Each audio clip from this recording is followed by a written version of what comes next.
Hello students, स्वागत है आपका अपने चैनल गणित स्टूडियो में। प्यारे बच्चों, आज की क्लास लास्ट क्लास के कॉन्टिन्यूएशन में है। हमने जो क्वेश्चन लास्ट वीडियो के एंड में किया था उसमें हमने कुछ पार्ट्स को ऐड कर दिया है। ये पार्ट्स आपको एनसीईआरटी क्वेश्चन में नहीं मिलेंगे। हमने क्या किया कि जो प्रीवियस ईयर के जो क्वेश्चंस है ना उनसे उठाए हैं ये पार्ट्स जो कि फ्रीक्वेंटली आते रहते हैं। अक्सर देखा गया है कि प्रीवियस ईयर में कुछ इस तरह के टाइप के क्वेश्चंस पूछ लिए जाते हैं। तो अपनी देखो क्या है मकसद, अपना क्या मकसद है कि एनसीईआरटी कंप्लीट करना और पेपर में आए हुए हर टाइप के क्वेश्चंस कवर करना। तो हर टाइप का क्वेश्चंस कवर तो तब होगा ना जब हम उसको करेंगे। तो हमने क्या किया है कि एनसीईआरटी के सेम क्वेश्चन पर ये 3 स्टेटमेंट लिखी है और ये 3 ऐसी स्टेटमेंट है जो कि कहीं ना कहीं फ्रीक्वेंटली पेपर में पूछी जाती है। अगर आप प्रीवियस ईयर उठाओगे तो आप पाओगे एंड और ये जो इवन प्राइम नंबर वाला कॉन्सेप्ट है ये अक्सर पूछा जाता है। तो एक काम करते हैं, हम अच्छी तरह से क्वेश्चन को सॉल्व करते हैं। देखिए चीज़ें वही लिखी है जो पिछले क्वेश्चंस में थी कि भाई एक बॉक्स है जिसमें डिस्क है, जिसमें कि जो डिस्क पर जो नंबर्स मेंशन है 1 से लेकर 90 तक मेंशन है। एक डिस्क को निकाला जा रहा है और अब जो फर्स्ट पार्ट में आपसे पूछा गया वो पूछा गया है कि find the probability that it bears a number divisible by 3 and 5। यानी कि जो आप डिस्क निकाल रहे हो ना उस पर जो नंबर आए वो कौन सा आए, वो नंबर आए जो 3 और 5 दोनों से डिवाइड हो जाए। ठीक है, तो देखो आप अगेन इन 90 डिस्क में से एक डिस्क निकालोगे तो आपके पास total number of possible outcomes ये क्या होगा बच्चों 90, क्योंकि आप 90 डिस्क में से एक डिस्क निकाल रहे हो। अब बात करते हैं फेवरेबल आउटकम्स की। देखिए जो आपका नंबर है वो क्या होना चाहिए, 3 और 5 दोनों से डिवाइड होना चाहिए। तो इस तरीके केस में क्या करना है आपको, 3 और 5 का एलसीएम कंसीडर करना है, क्योंकि एलसीएम वो छोटे से छोटा नंबर होता है जो यहां पर दोनों से डिवाइड होगा। तो आपको क्या करना है, 3 और 5 का एलसीएम निकालना है। अगर एलसीएम की डेफिनेशन देखी जाए तो वो सबसे छोटा वो नंबर होता है जो हर एक नंबर से डिवाइड होगा। तो एलसीएम ऑफ 3 और 5 क्या होगा बच्चों, वो होगा 15। ठीक है, तो यानी कि जो सबसे पहला नंबर आएगा हमारा वो क्या होगा 15, जो कि 3 और 5 दोनों से डिवाइड होगा। तो यानी कि 15 आया। अब हर एक इसके मल्टीपल में जो भी नंबर आएंगे वो 3 और 5 दोनों से ही डिवाइड होंगे। तो पहला नंबर हो गया 15 का अगला मल्टीपल 30, उसके बाद फिर 45, उसके बाद 60, उसके बाद फिर नेक्स्ट हो गया 75 और नेक्स्ट आएगा 90। बस 90 के बाद हमें कंसीडर नहीं करना है, क्योंकि 90 के बाद जो नेक्स्ट नंबर आएगा 105 वो 90 से बड़ा होगा, वो बाहर चला जाएगा। हमारी डिस्क 90 तक ही है। तो देखो ये कितने हो गए 1 2 3 4 5 6। और आप अगर चाहो तो निकाल भी सकते हो कि 90 है। ठीक है, और आपको क्या करना है, इनकी काउंटिंग निकालने। वैसे यहां पर आपने काउंट कर लिए, लेकिन फिर भी आप देखो मेथड को चेक करना चाहो तो कर सकते हो। 15 6 जा 90, तो कितने होंगे ये नंबर्स 6। तो ये देखो ये चीजें वेरीफाई भी हो रही है। तो यानी कि यहां पर आपके पास नंबर ऑफ फेवरेबल आउटकम्स ये कितने हो गए बच्चों 6। तो probability of getting a number divisible bye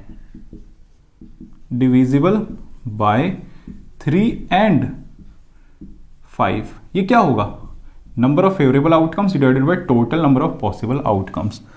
इसको अगर आप काटोगे तो ये हो जाएगा 1/15 आंसर। तो फर्स्ट पार्ट की प्रोबेबिलिटी क्या हो गई 1/15।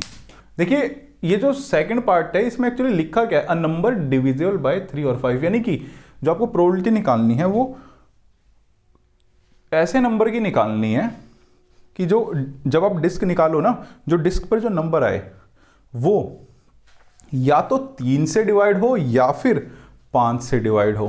तो ऐसा कुछ नंबर आपको डिस्क पे चाहिए।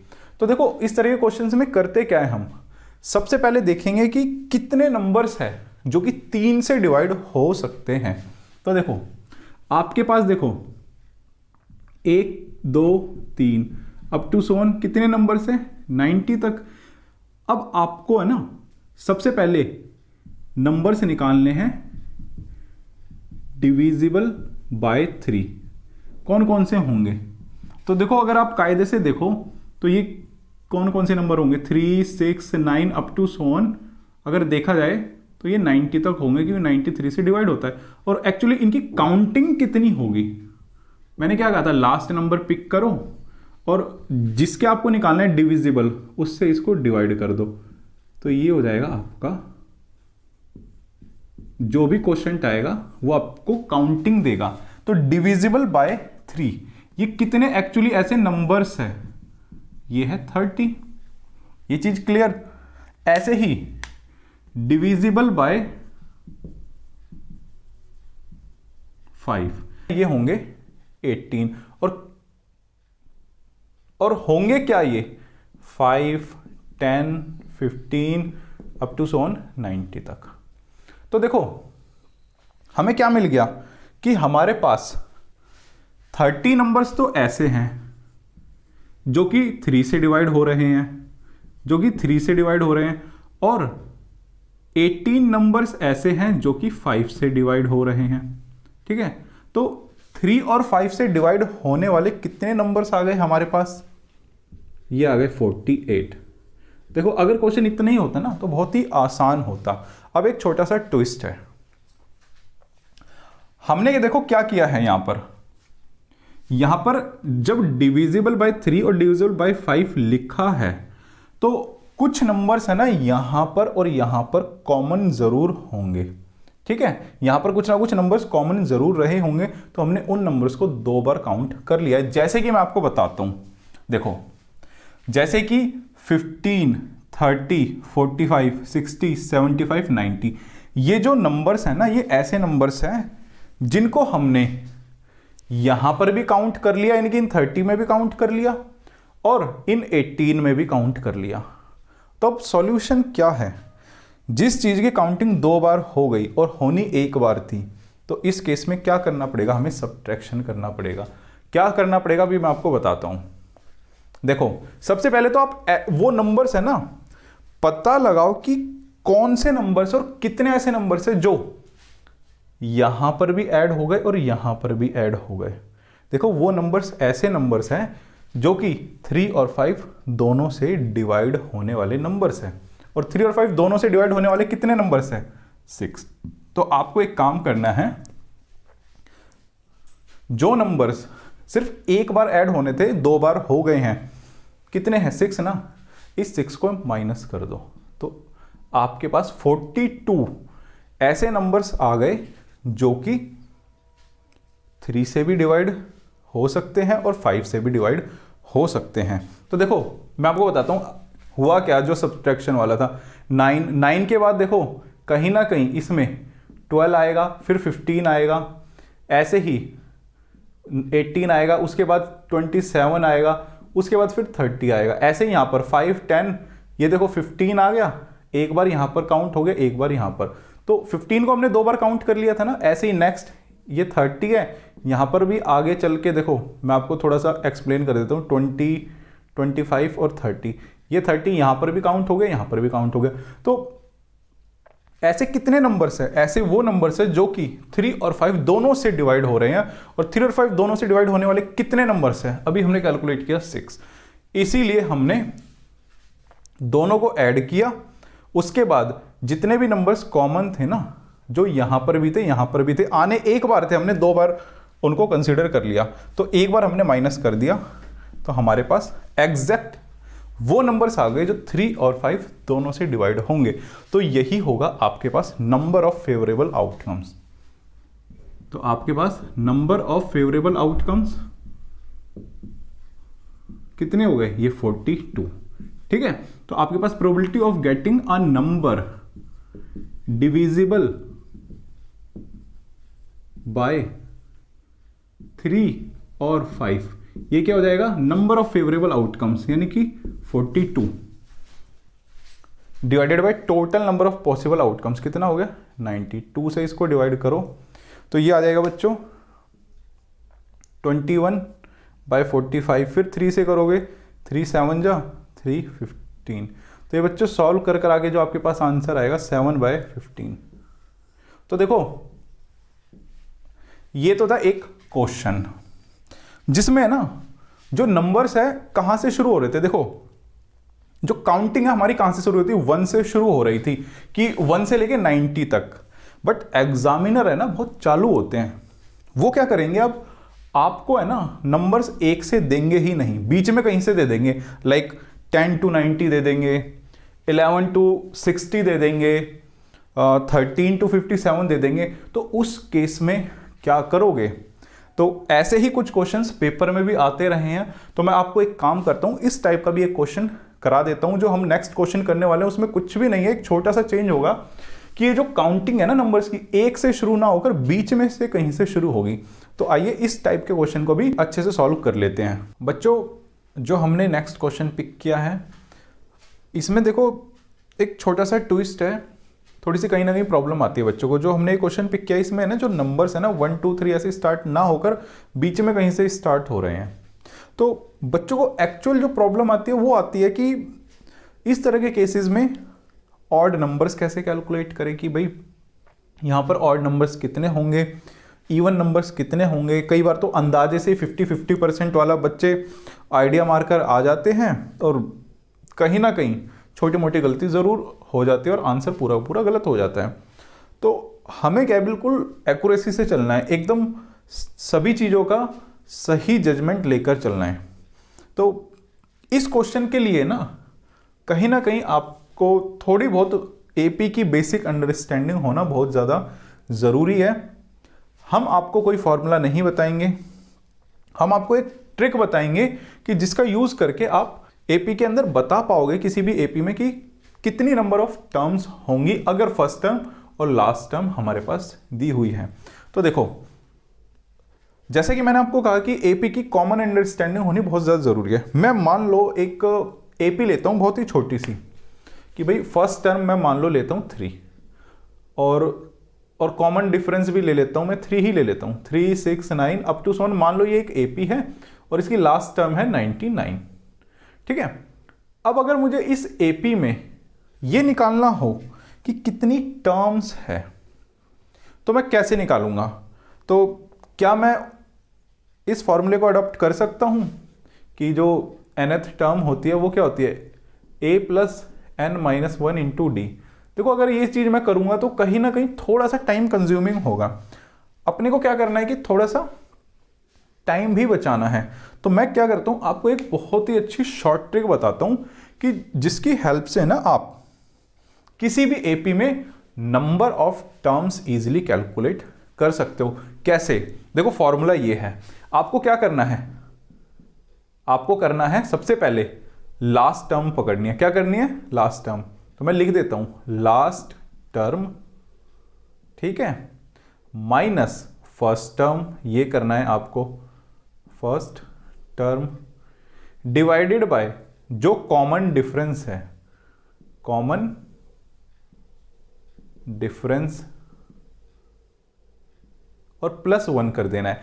अगर आप इतना सा काम कर दोगे तो आप किसी भी एपी में पता लगा पाओगे कि कितनी टर्म्स है अगर उस एपी के अंदर फर्स्ट टर्म और लास्ट टर्म आपको दे रखी हो। इसी का एग्जांपल ले लेते हैं। देखिए मैंने कहा लास्ट टर्म 99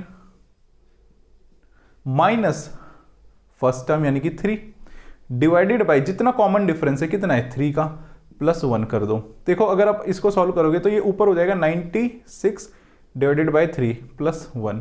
इसको कैंसिल करो, 3 3 दूनी 6, यानी कि ये आ जाएगा 32 प्लस में 1, यानी कि कितनी टर्म्स आ गई 33। अब देखो बात रही इस फॉर्मूले से करने की, हम आपको वेरीफाई भी करा के दिखा देते हैं, कोई बड़ी बात नहीं है। लास्ट टर्म क्या हो गई 99, फर्स्ट टर्म क्या हो गई 3 प्लस हमें नहीं पता कितनी टर्म्स, हम मान लेते हैं n माइनस 1 इंटू डी क्या है 3। तो हम क्या करते हैं इस 3 को यहाँ पर लेकर जाते हैं तो 3 को माइनस करते हैं तो ये हो गया 96, ठीक है। अब इस 3 से फिर इसको डिवाइड कर देते हैं तो ये कितना आ गया 32, और ये इस तरफ +1 हो जाएगा। अगर आप ध्यान से देखोगे तो हमने इसी फॉर्मूले को आपको डायरेक्ट लिखवा दिया है, तो कंफ्यूज होने की बिल्कुल ज़रूरत नहीं है। अगर आपके पास किसी भी एपी में फर्स्ट टर्म और लास्ट टर्म दी हुई है तो आप इससे निकाल सकते हो। इसमें ना डायरेक्टली आप कैलकुलेट कर लोगे, कोई ज़्यादा प्रॉब्लम नहीं होने वाली। बच्चों अब बात करते हैं इस क्वेश्चन में। देखिए क्या लिखा हुआ है इस क्वेश्चन में। इस क्वेश्चन में देखो बोला गया आपको cards numbered from 11 to 60 are kept in a box. भाई हमारे पास क्या है कि एक बॉक्स है कुछ इस तरीके से। इसमें क्या है कि कुछ कार्ड्स रखे हुए हैं जिस पर कि नंबर्स मेंशन है। क्या नंबर्स मेंशन है? 11 से लेके 60 तक। 11, 12 अप टू सो ऑन, मान लो कहीं 15 अप टू सो ऑन, ये 60 तक कुछ हमारे पास नंबर्स है 11 से लेके 60 तक जो कि कार्ड्स के ऊपर मेंशन है। आगे देखिए क्या बोला गया, if a card is drawn at random from the box. हमने क्या किया कि अ कार्ड यानी कि एक कार्ड को इस बॉक्स में से निकाला। तो आपको देखो फाइंड द प्रोबेबिलिटी कैलकुलेट करनी है that the number on the card is an odd number, और ये बाकी के पार्ट्स भी दिए हुए हैं। तो देखो सबसे पहले हम काम की चीज की बात करते हैं। यहां पर एक बॉक्स है, बॉक्स के अंदर कार्ड्स है, कार्ड्स के ऊपर जो नंबर्स है 11 से लेके 60 तक लिखे हुए हैं। तो सबसे पहली बात उठती है कि इस बॉक्स में कार्ड्स कितने हैं। अगर यहां पर जो नंबर्स है ना 1 से शुरू होते तो हम बता देते कि भैया 60 कार्ड्स है, ठीक है। लेकिन नंबर्स कहां से शुरू हो रहे हैं कार्ड्स पर? 11 से लेके 60। अब देखो बड़े ध्यान से देखना, कार्ड्स पर जो नंबर लिखे हैं 11, 12, 13, 14 अप टू सोन क्या लिखे हैं? 60 तक लिखे हैं। अगर आप ध्यान से देखो इसको तो ये एक बन रही है एपी। क्या बन रही है? एपी, जिसकी फर्स्ट टर्म ये है, ये हो गई फर्स्ट टर्म यानी कि ए, ये हो गई इसकी लास्ट टर्म, और इसका जो कॉमन डिफरेंस देख रहे होगे आप वो हो रहा है 1।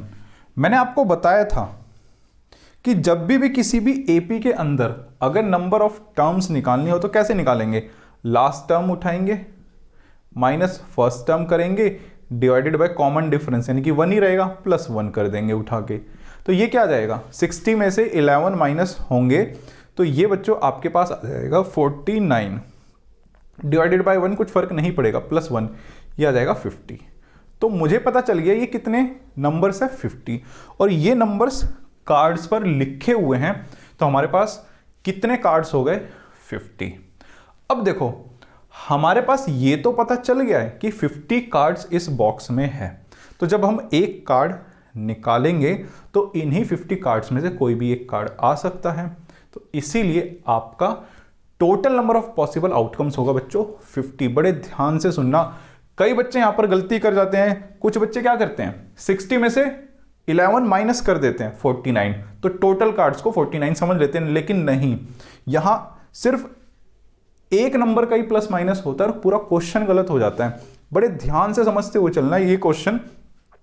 तो यहां पर 50 हमारे पास कार्ड्स हो गए, तो total number of possible outcomes क्या हो गए 50, क्योंकि इन्हीं कार्ड्स में से कोई एक कार्ड निकलेगा। तो हम एक काम करते लिख देते हैं total number of possible outcomes,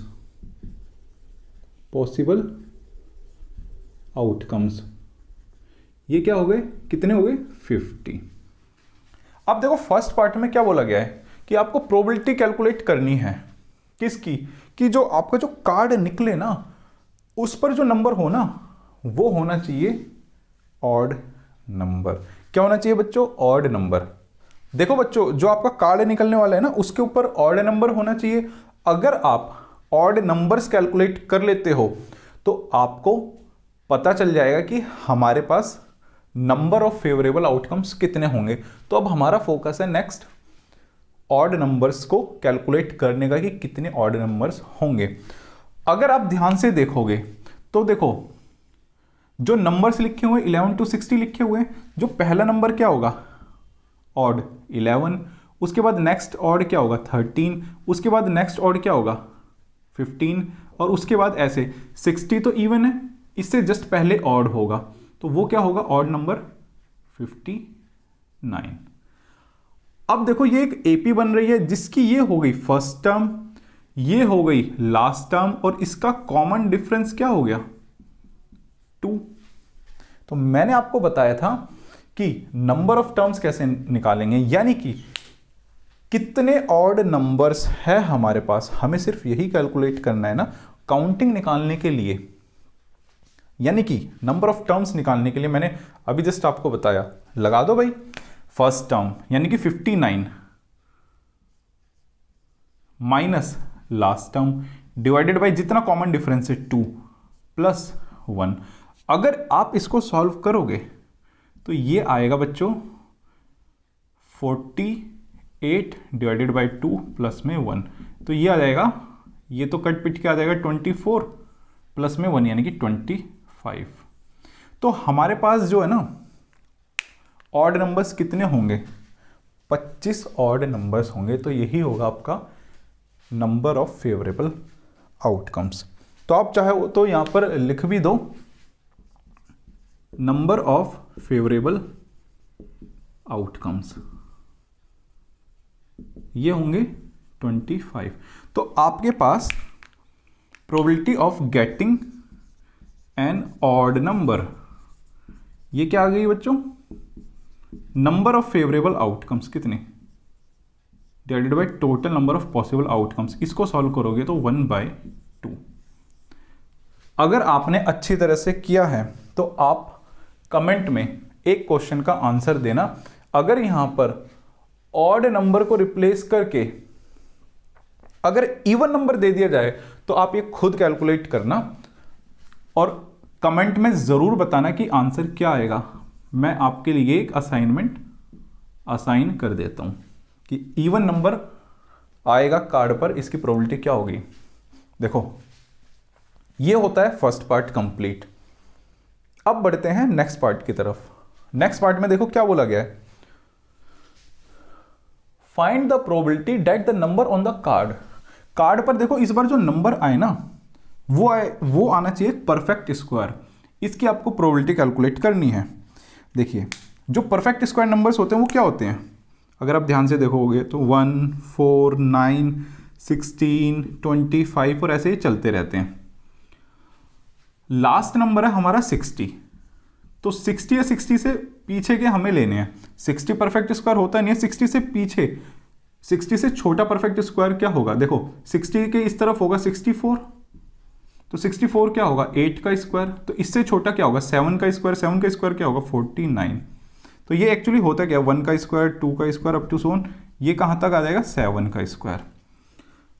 लेकिन आपके जो नंबर्स है ना वो 11 से शुरू हो रहे हैं, तो 11 से शुरू हो रहे हैं तो 11 के बाद वाले आपको कंसीडर करने, 11 के पहले वाले कंसीडर नहीं करने। देखिए टोटल है 7 जो कि हमारे 60 से कम पर परफेक्ट स्क्वायर आ रहे हैं, यानी कि 60 से छोटे परफेक्ट स्क्वायर नंबर्स कितने हैं 7 में से ये 3 तो आपको कंसीडर ही नहीं करने क्योंकि ये 11 से छोटे हैं। ठीक है, तो 11 या 11 से आपको बड़े लेने थे, तो टोटल आपके पास है 7। इन 7 में से माइनस कर दो ये 3, तो कितने ऐसे हो गए 4 परफेक्ट स्क्वायर नंबर्स। तो अगर आप देखना भी चाहो तो देख सकते हो कि 16, 25, 49, सॉरी एक 36 मिस हो गया, 36 और 49, तो ये कितने हो गए 4। तो आपके पास probability of getting a perfect square number, ये क्या हो जाएगी नंबर ऑफ फेवरेबल आउटकम्स कितने हो गए 1, 2, 3, 4 divided by total number of possible outcomes कितने हो गए 50। तो आप इसको अगर सॉल्व करोगे तो 2/25, ये हो गया आपका आंसर। तो आपको देखो समझ आ रहा होगा कि क्यों हमने 149 को हटाया, क्योंकि वो 11 और 60 के बीच में आते ही नहीं है। अब बात करते हैं इस पार्ट की। देखिए ये थोड़ा सा इंपॉर्टेंट है। अब आपको क्या करना है, प्रोबेबिलिटी कैलकुलेट करनी है किसकी, कि जो भैया अब आपका ना जो कार्ड पर नंबर आए वो आए डिविजिबल बाय 5। डिविजिबल बाय 5 को अगेन एक नई स्टेटमेंट में क्या बोला जा सकता है? Multiple of 5। तो देखो 5 के जो मल्टीपल्स होंगे या फिर डिविजिबल बाय 5 होंगे जो नंबर्स, अगर आपको कैलकुलेट कर लोगे तो आपके पास नंबर ऑफ फेवरेबल आउटकम्स आ जाएंगे। तो देखो पहला नंबर कौन सा होगा जो 5 से डिवाइड होगा? 11 या फिर 11 के बाद कौन सा होगा वो नंबर? देखो 11 से पहले 10, 10 तो हमें कंसीडर ही नहीं करना। 11 के बाद होगा 15, 20, 25 और ये ऐसे चलता रहेगा। 65 से डिवाइड होगा, इसलिए 60 को हम इंक्लूड करेंगे। अब आपको निकालना है कि ये कितने होंगे, जो नंबर्स हैं ये कितने हैं जो कि डिविजिबल बाय 5, यानी कि आपको इनकी काउंटिंग निकालनी है ना। अगेन देखो ये एक बन रही है एपी, इस एपी में ये हो गई फर्स्ट टर्म, ये हो गई लास्ट टर्म, इनका कॉमन डिफरेंस क्या है? 5। तो आपको नंबर ऑफ टर्म्स निकालने, मैंने क्या बताया था भैया? लास्ट टर्म को पिक करो, माइनस कर दो first term divided by common difference जितना आ रहा है, कितना डिफरेंस आ रहा है 5, और उसमें कर दो +1। ये आपके पास आ जाएगा 60 में से 15 माइनस किया तो 45 डिवाइडेड बाय 5 +1। तो ये कितना आ जाएगा? ये कटेगा तो 9, 9 प्लस में 1 10। तो 10 हमारे पास ऐसे नंबर्स आ गए 11 और 60 के बीच में जो कि 5 से डिवाइड होते हैं। तो आपके पास यानी कि नंबर ऑफ फेवरेबल आउटकम्स क्या हो गया? नंबर ऑफ फेवरेबल आउटकम्स ये हो गए बच्चों 10। तो आपके पास probability of getting a number divisible by 5 ये क्या हो जाएगी? Number of favourable outcomes divided by total number of possible outcomes. ये हो जाएगा बच्चों 1/5 आंसर। तो देखो जब भी ये नंबर्स दे रखे हो ना 11 टू, जैसे यहाँ पर 60 दे रखा है, तो आपको देखो 11 भी कंसिडर करना है और 60 भी कंसिडर करना है। कई बार बच्चे क्या करते हैं 11 और 60 के बीच के नंबर्स को कंसिडर कर लेते हैं, जैसे 12, 13, 14 और 59 तक पहुंच जाते हैं। नहीं, इन्होंने बोल रखा है फ्रॉम दिस टू दिस, ये नंबर्स कार्ड पर मेंशन है, इसीलिए 11 और 60 को इंक्लूड करेंगे हर एक केसेस में। बच्चों अब देखो इस क्वेश्चन का फोर्थ पार्ट क्या कहता है? आपको प्रोबेबिलिटी कैलकुलेट करनी है किसकी? कि जो आपका नंबर आए ना कार्ड पर वो क्या है? प्राइम नंबर जो कि 20 से कम हो। अब देखो जो आपके नंबर्स है ना वो 11 से शुरू हो रहे हैं, 12, 13, 14 ऐसे चल रहे हैं, लेकिन आपको जो नंबर कंसिडर करना है प्राइम नंबर लेस देन 20 होना चाहिए। यानी कि आपको कहां तक जाना है? 19 तक जाना है, 16, 17, 18 और 19 तक। अब देखो इसके बीच में ना यहां पर जो प्राइम नंबर्स है वो देख लो क्या है। 11 एक प्राइम नंबर है, 13 प्राइम नंबर है, और आपका ये 17 प्राइम नंबर है, और ये 19 प्राइम नंबर है। तो प्राइम नंबर्स कितने हो गए आपके पास? यानी कि आप ये कह सकते हो कि फेवरेबल आउटकम्स क्या आ गए आपके पास? आपके पास आ गए 11, 13, 17, 19। तो इसका मतलब नंबर ऑफ फेवरेबल आउटकम्स कितने हो गए? नंबर ऑफ फेवरेबल आउटकम्स ये बच्चों हो गए आपके पास 4। तो आपके पास probability of getting a prime number less than 20 ये क्या हो गई? नंबर ऑफ फेवरेबल आउटकम्स यानी कि 4 divided by total number of possible outcomes 50। अगर आप इसको सॉल्व करोगे तो ये आ जाएगा 2/25। तो बच्चों देखो ये क्वेश्चन होता है कंप्लीट। देखो मैंने अपनी तरफ से कोशिश की है कि हर टाइप का आपको क्वेश्चन मैं कंप्लीट कराऊं, जितना हो सका मैंने स्टडी किया, और कम से कम क्वेश्चंस में आपको ज़्यादा से ज़्यादा टाइप कवर कराने की कोशिश की। उम्मीद है आपको इस क्वेश्चन का भी एक एक पार्ट अच्छे से समझ में आया होगा। लेकिन अगर फिर भी आपको लगता है कि कोई क्वेश्चन कराना चाहिए या फिर कोई क्वेश्चन और आपकी नज़र में आता है तो आप हमें कमेंट कर सकते हो, मेल कर सकते हो, आपकी हर एक क्वेरी का जवाब दिया जाएगा, आपके हर एक डाउट को सॉल्व कराया जाएगा। तो बच्चों आज की क्लास को यहीं फिनिश करते हैं, मिलेंगे नेक्स्ट क्लास में कुछ और नए कंटेंट और नए टॉपिक के साथ। तो बने रहिए हमारे साथ। नमस्कार, जय हिंद।